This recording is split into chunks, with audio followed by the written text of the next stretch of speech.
Voilà, fidèles amis internautes, fidèles amis téléspectateurs et auditeurs, parce qu'Africa News, qui est un grand réseau médiatique à travers le monde, certainement basé en France, et précisément à Lille.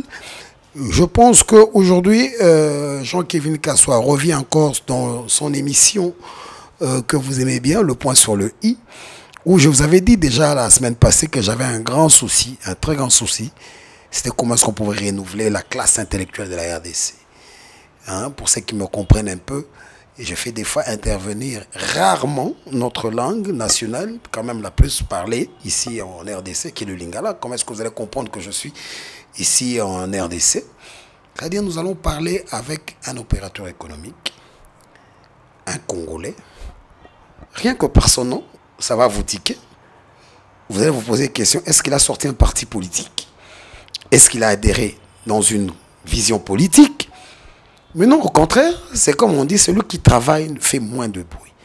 Et c'est parce que le thème que j'utilise aujourd'hui est un thème très important. C'est un thème qui le touche, parce qu'en tant que jeune, même si c'est vrai, aujourd'hui il a atteint la cinquantaine, il vient d'atteindre la cinquantaine, c'est-à-dire l'âge où maintenant, au revoir la petite jeunesse, maintenant on entre dans la grande vision des choses, pour conscientiser ensemble avec moi tous ceux qui se disent que réussir, c'est seulement en politique.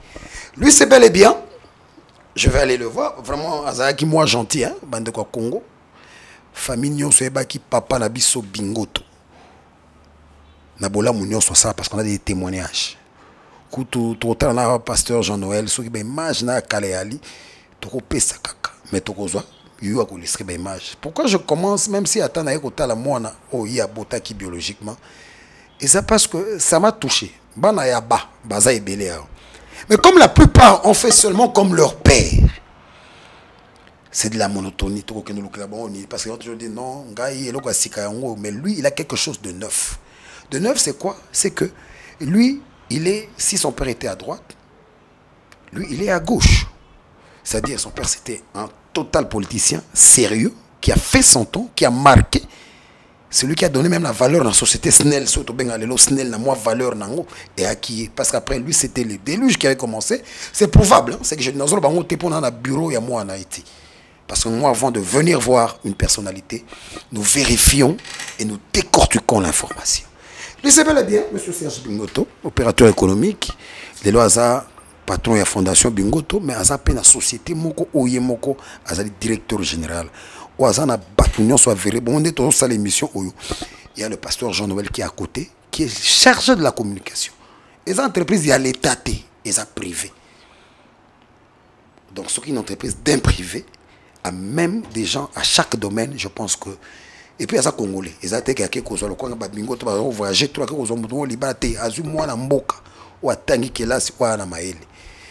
merci encore, pasteur Jean-Noël.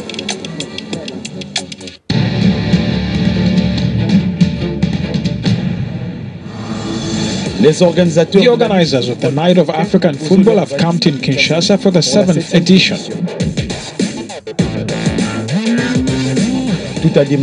Everything began with a panel on sport, peace and development. Peace is achieved through sport in general and football in particular. Là, vous me trouvez effectivement en soirée en train de travailler, c'est-à-dire que je suis M. Serge Bingoto. Scientifiquement parlant, je suis détenteur d'un diplôme d'études approfondies et je suis doctorant en économie publique à l'Université protestante au Congo. Et de l'autre côté, je suis entrepreneur. Ici, vous êtes venus dans nos bureaux où nous avons deux structures. Nous avons d'un côté la société LBSRL. Nous sommes dans le business comme toutes les autres sociétés, les jeunes sociétés congolaises. Et puis de l'autre côté, nous sommes la Fondation Patrice Bingoto, qui est un organisme de droit congolais, un organisme privé de droit congolais, dont les missions sont la promotion des arts, lettres et sciences, la diffusion des valeurs culturelles et éthiques, la protection des droits économiques et sociaux, ainsi que la protection de l'environnement. Alors, Serge Bingoto, parlez-nous un peu, parce que vous avez hérité, vous avez cette chance d'être fils d'un ingénieux être humain qui nous a laissé, mais qui avait le souci déjà de ce pays à l'époque, Et même s'ils travaillaient, parce qu'on doit se le dire, c'était les gens qui, à leur époque, qui géraient bien ce pays avec le maréchal Mobutu, et il y avait de l'or dans le pays. Mais dites-nous un peu, est-ce que vous avez eu le temps de connaître votre père pour aujourd'hui ne pas faire la politique? Vous l'avez connu quand même? Effectivement. Il est très aisé de dire que j'ai connu mon père parce que lorsque mon père est décédé, j'attendais mon diplôme d'État, déjà, donc j'étais major d'âge. J'ai connu mon père, il a été quelqu'un de renommé dans ce pays. Feu Patrice Bingoto a été d'abord professeur ordinaire à l'université de Kinshasa et professeur de plusieurs universités. Il a occupé plusieurs fonctions dans ces pays. Il a été secrétaire général académique à l'UNIKIN. Il a été directeur général de l'Institut supérieur des techniques appliquées, ISTA. Il a été recteur à l'université de Lubumbashi, puis recteur de l'université de Kinshasa, vice-ministre aux travaux publics, DGA à la SNED, et puis il est décédé en fonction, en plein exercice, en tant que président délégué général de la Société nationale d'électricité. Ok, on a senti quand même que là où vous vous êtes rencontrés un peu, c'était en l'essence universitaire. Mais en politique, vous n'êtes pas là. Alors, pour entrer un peu dans le vif du sujet, M. Serge Bingoto, dites-nous un peu, qu'est-ce que vous pensez actuellement de la classe intellectuelle de notre pays? En toute franchise, il faut admettre quand même que nous connaissons un certain niveau de régression dans le domaine politique, notamment au travers des actions que nous voyons, la façon dont les administrations se gèrent, ça c'est vrai. Mais écoutez, c'est comme dans tous les pays du monde, hein, toutes les crises peuvent toujours trouver des solutions. Je pense qu'il est temps que les Congolais prennent conscience que notre pays est en position difficile, socialement, économiquement, politiquement, et que les efforts des uns et des autres, le rassemblement de tous autour des mêmes idéaux qui portent sur le nationalisme et le patriotisme peuvent nous amener toujours à relever les défis. Alors, que pensez-vous de tous ces jeunes-là? Puisque ça se dit à travers le monde que les Congolais, ils aiment danser, ils aiment boire, et le chemin le plus facile pour eux, c'est la politique. Plus de 75-80% des jeunes préfèrent plus faire de la politique. Vous, aujourd'hui, qui avez réussi dans... Vous, fils d'un politicien, mais qui réussissez dans l'entrepreneuriat, dans le business. En tout cas, je n'ai pas vu un rappelé, à part celle de la fondation de Papa Bingoto, Patrice, mais vous êtes dans le business. Qu'est-ce que vous pouvez penser aujourd'hui de ce qui fait que tous ces jeunes soient attirés par la politique? Bon, écoutez, tout est fonction de la politique générale d'un État. Tout est fonction des orientations, de la façon dont la politique est définie. Et à ce sujet, moi, je pense qu'il faudrait qu'il y ait vraiment des réformes, qu'il y ait des réformes susceptibles d'éduquer la masse populaire de manière générale, mais en particulier l'élite congolaise. Dans quel sens? Dans le sens de l'orienter au patriotisme. Qui dit patriotisme? C'est-à-dire l'implication de tous au développement du pays. Moi, je préfère parler du progrès du pays. Et dans ces différents aspects-là, on peut permettre à ce qu'au travers des réformes, quand on a fait, qu'on puisse les divulguer, qu'on puisse les promulguer, les divulguer, de manière à conscientiser l'entrepreneuriat congolais, le jeune congolais à l'entrepreneuriat, parce que la politique n'est vraiment pas l'entrepreneuriat au fait. La politique, c'est un mode de gestion dans le cadre de l'administration publique. Mais il faudrait que chaque Congolais se sente concerné en ce qui concerne le développement ou le progrès de son pays, et chacun à son niveau selon qu'il le peut. Il faudrait aussi que la politique congolaise, c'est-à-dire que ceux qui ont la gestion du pays, puissent créer les conditions favorables à l'incitation à l'entrepreneuriat privé. Je crois qu'avec ça, nous pourrons aider la jeunesse congolaise à voir autrement les choses. Alors d'après vous, c'est l'environnement politique déjà qui est déjà au départ elle-même pas bonne, qui fait qu'aujourd'hui les conditions sociales ne sont pas réunies pour préparer un jeune Congolais à ne pas seulement voir en politique, mais à voir aussi ailleurs. Parce que l'orientation du peuple, ce sont les dirigeants qui doivent orienter le peuple. Et tout est fonction de cela. Moi, je crois qu'à travers des réformes qui seront faites, s'il y a des réformes dans ce sens-là, on pourra toujours voir dans quel mécanisme, c'est comme pour ne pas me répéter, dans quel mécanisme orienter la jeunesse et l'élite congolaise à l'entrepreneuriat, et c'est possible. Cela est possible. C'est vrai que quand même, Bingoto, c'était un monsieur très organisé. Il avait déjà assuré quand même que Simanaïs à la Kitoko pour la bananae, progéniture naïe dans Bino. Mais aux ça là, et puis même aux ça, dans ça les pas battus.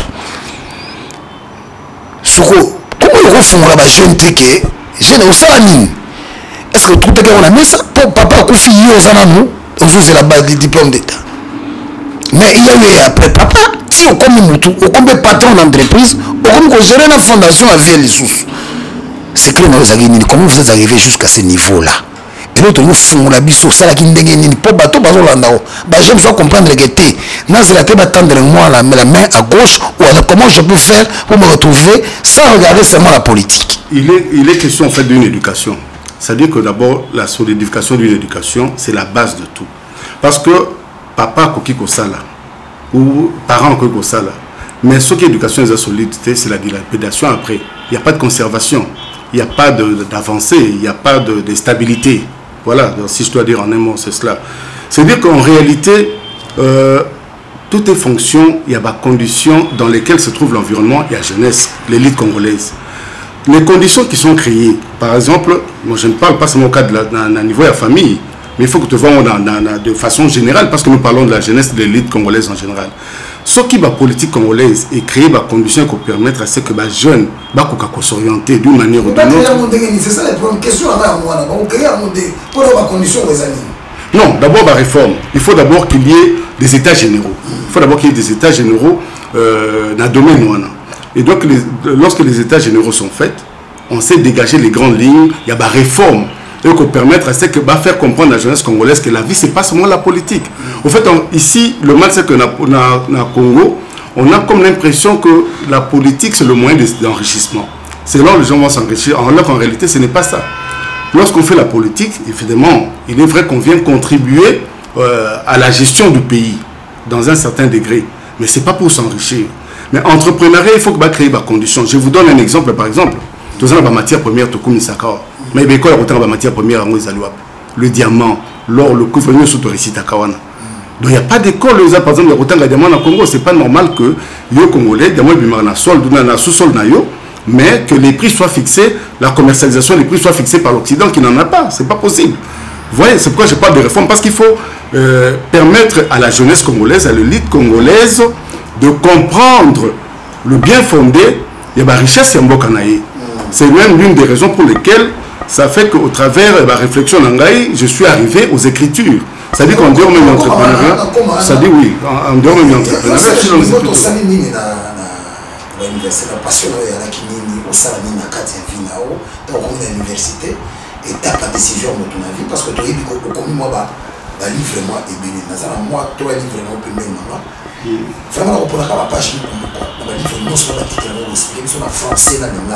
Non, mais ce n'est pas seulement l'effet des études universitaires. En fait, en réalité, c'est que dans la vie, l'homme doit savoir qui il est, qui est-il, pourquoi tu es venu au monde. Il faut et quel est le degré de ton utilité pour ta société.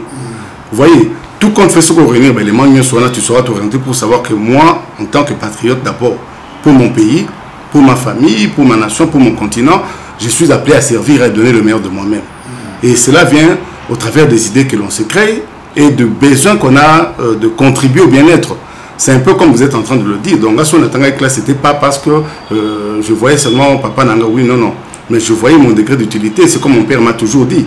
Sais-tu pourquoi tu es venu au monde? Ça, c'est une question que mon père me posait souvent. Quand j'étais tout petit, à l'époque, je ne comprenais pas, mais plus je grandissais, et surtout lorsque j'ai perdu mon père, j'ai compris qu'il voulait passer en moi un message. Hein? Il faut à la utile. Et voilà pourquoi je me suis déterminé. Écoutez, nous sommes dans une famille de 9. Je suis l'unique garçon, mais je suis le deuxième de la famille. Dans la famille, il y a bien. Papa Béja, c'est à Siraki. Au Koli Malam. Autant de l'université normale. Aucun sous ma doctorat, chef de travaux. Tout ça comprendre. Ce journaliste, pour moi, mon père a été vraiment une école. Et il demeure cette école d'orientation, d'abord dans le domaine scientifique. Donc il est vrai que c'était un défi lancé pendant qu'il était vivant, même après son décès, que dans l'enseignement, nous devions demeurer. Parce que le nom, là, je le porte. Okay. Et surtout que je suis l'unique garçon, donc c'est vraiment un devoir. Et puis la passion d'enseigner, elle est dans moi. Okay. Parce que déjà, quand j'écris des ouvrages, cela signifie que j'ai traduit un certain message. Ça, c'est la conscience. Il faut nous parler d'abord de la conscience. Pourquoi la conscience? D'abord, vous l'avez sorti, cet ouvrage, en quelle année? Non, tous les 3 ouvrages, je viens de terminer 3 ouvrages que je dois publier. Non, bon, évidemment. Non, non, les ouvrages ne sont pas encore publiés. Ce sont des ouvrages à paraître. Donc j'ai vraiment l'exclusivité. Oui, vous avez l'exclusivité, ce sont des ouvrages à paraître. Le premier, là, vous voyez, par exemple, c'est la conscience. Je l'ai intitulé La conscience, et puis le sous-titre, c'est Principe des bases uniques conditions pour le progrès de l'Afrique. En fait, pour moi, là, je suis en train de dire que la logique selon laquelle le développement d'un pays est tributaire ou dépend de la volonté politique, moi je dis que non, c'est pas juste. Pour moi, je pense que le développement d'un pays, le progrès d'un pays, relève de la prise de conscience de tout le monde, chacun à son niveau, parce que le service au pays ou à la nation, c'est une affaire de tout le monde, c'est pas une affaire de seul politique. Allez, pas rater ton repère, ça non aussi. Merci à pasteur Jean-Noël, ou à collaborateur en communication à Maïlondon, a créé une mission sur l'ennemi. Vous avez écrit un ouvrage à comment lui va vous illustrer ça, mais je vais choisir une seule page.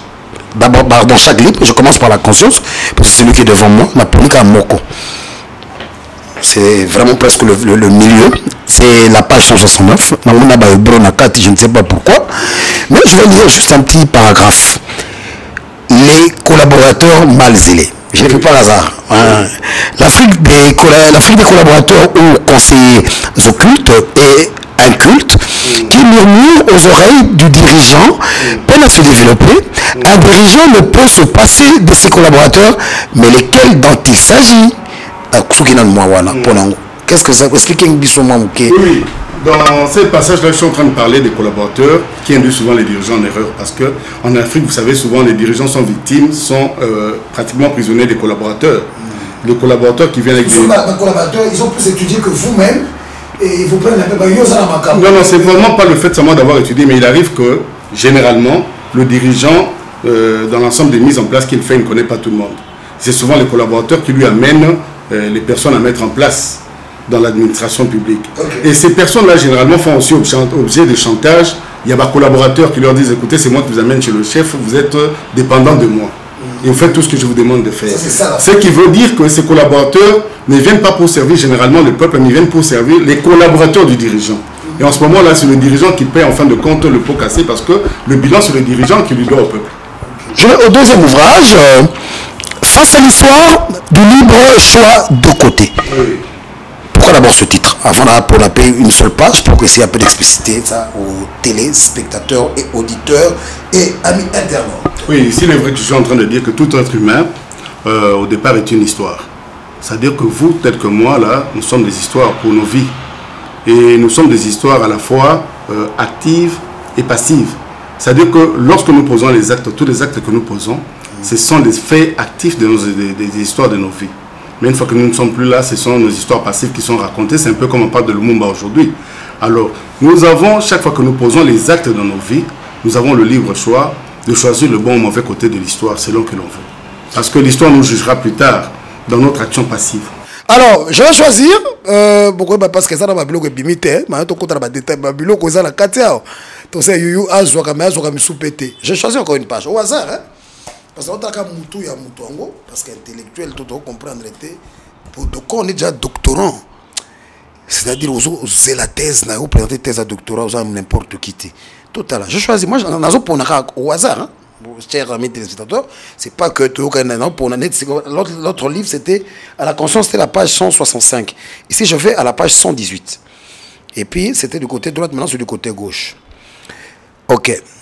Il est donc, de ce fait, éternel accompagnateur de l'homme, et il accompagne partout parce que tous les gestes que l'on pose, présumons et sortons de notre comportement.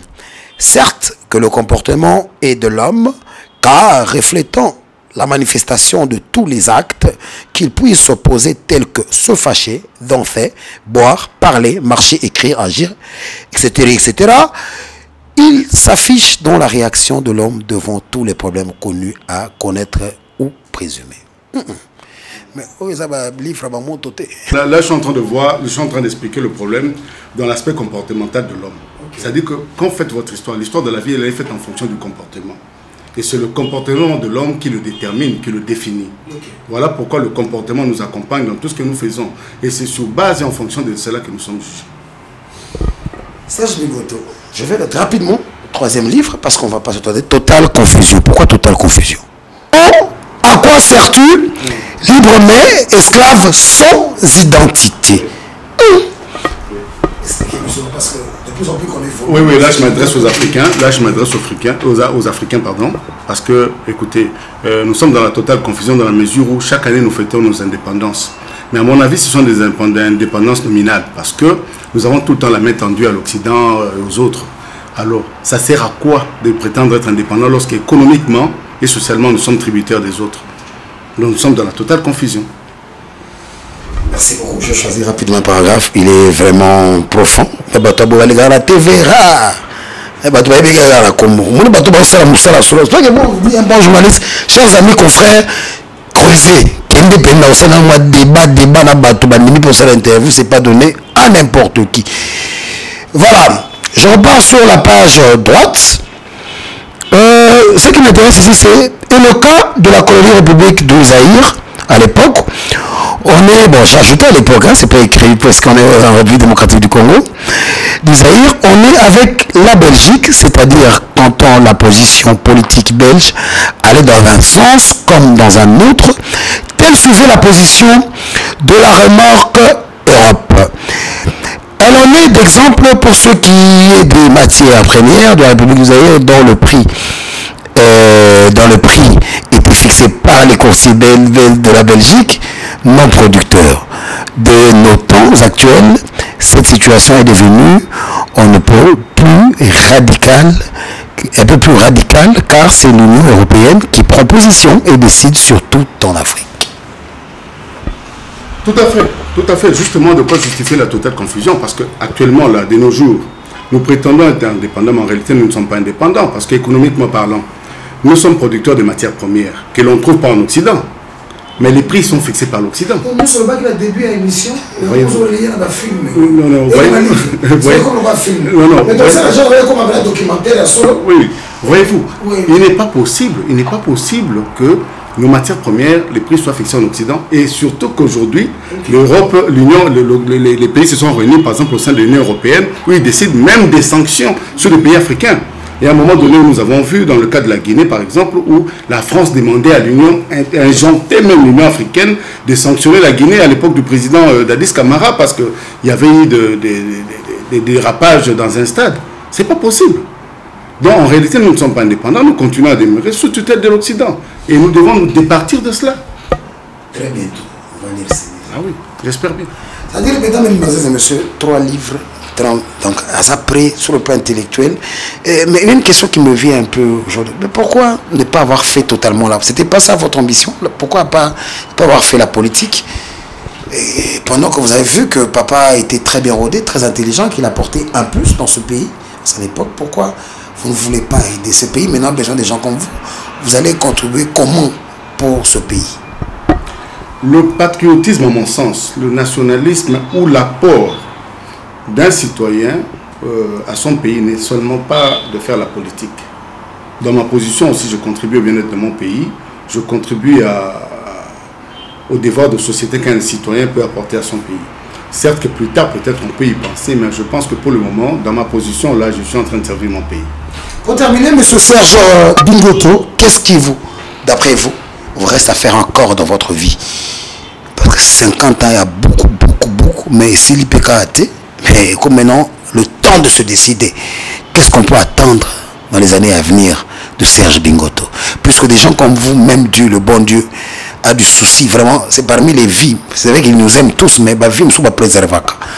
Parce que quand on voit quelqu'un déjà faire savoir ce souci-là, et le bon Dieu doit mettre sa main, qu'est-ce qu'on peut attendre de vous après pour les autres 50 années qui viennent? On a appelé sur 110 ans. On a 50 ans, on a appelé ça 100. Merci beaucoup pour les vœux. Écoutez, tant qu'il y a la vie, il y a l'espoir, dit-on. Et l'espoir, c'est dans tout ce qu'on peut faire pour le bien-être. Le bien-être de soi, le bien-être de tous, évidemment. Je sais que le bon Dieu, qui me donne ou qui m'oriente dans ce que je fais, pourra toujours me donner de quoi faire pour servir la société de mon pays, servir l'Afrique et servir le monde. Une dernière question. Mais cette fois-ci, je m'incline pour voir un peu votre capacité. Là-bas, il passe dans vos oreilles en Ouana. Vous a toujours agressé, surtout la voisine Nabiso. Tout le monde, c'est pas moi qui le dis, tout le monde est le gouvernement Nabiso et Bibi Rwandais. Les Rwandais agressent la République démocratique du Congo. Mais on trouve toujours pas la solution. C'est toujours la bouillabaisse. Solution est Yakati. D'abord, qu'est-ce qu'on peut faire pour bannir ce problème de guerre à l'est de notre pays? Parce que ce sont des millions de vies humaines qu'on est en train de perdre chaque jour. Écoutez, le problème, il est à la fois simple et complexe. Ce problème-là, il est simple et complexe parce que en tant que pays, nous avons des voisins. Il n'y a pas que le Rwanda, il y a le Burundi, il y a l'Ouganda, il y a d'autres pays. Nous sommes appelés à vivre dans la paix avec nos voisins. Cela est vrai. Mais maintenant, tout est fonction de la politique que nous menons par rapport à ces voisins-là. Et puis, toute question aussi du degré, tout est question du degré de ce que l'homme congolais veut pour son pays. Parce qu'il est vrai que j'ai remarqué que dans le Congolais, il n'y a pas le nationalisme au départ. Ça, c'est vrai. Parce que quand nous entendons, nous voyons des choses être dénoncées du genre qu'il y a des complices, qu'il y aurait des complices dans tout ce qui se passe là, quelque part, c'est-à-dire que le Congolais lui-même ne fait pas preuve du nationalisme. Le Congolais lui-même n'aide pas son pays à être stable. Nous devons nous interroger, nous devons faire une introspection au sein de nous-mêmes, les Congolais, savoir qu'est-ce que nous voulons exactement, avant de condamner les voisins. Il est certes vrai que les voisins aussi ne sont toujours pas corrects vis-à-vis de nous. Mais le devoir ou la pensée, je pense que le problème, c'est d'abord nous, les Congolais, qui devons savoir nous définir par rapport à ce que nous voulons.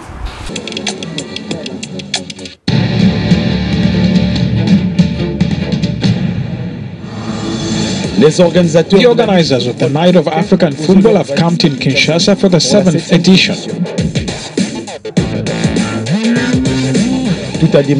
Everything began with a panel on sport, peace and development. Peace is achieved through sport in general and football.